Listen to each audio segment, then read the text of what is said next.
మంధని దగ్గర సుందిళ్ళని ఒక క్షేత్రం ఉంది. ఆ సుందిళ్ళ క్షేత్రం కూడా అంతే.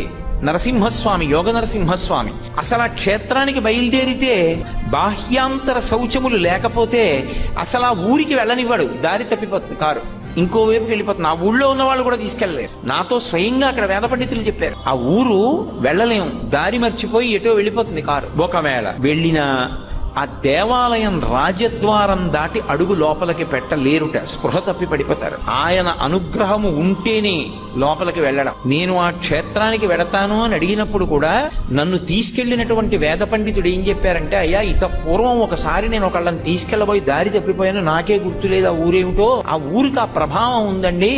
మిమ్మల్ని నరసింహస్వామి అనుగ్రహమించి దర్శనమివ్వాలనుకుంటే గుళ్ళోకి రానిస్తాడు, లేకపోతే రానివ్వడు. అర్చకుల్ని కూడా రానివ్వడు. అది విచిత్రం. అర్చకులు కూడా పడిపోతారు అక్కడ. శౌచం లేదనుకోండి లోపలికి రానివ్వడు. అనుగ్రహించాడు అనుకోండి అప్పుడు వాళ్ళు కూడా లోపలికి ఎడతారు. అంత శక్తివంతం క్షేత్రం.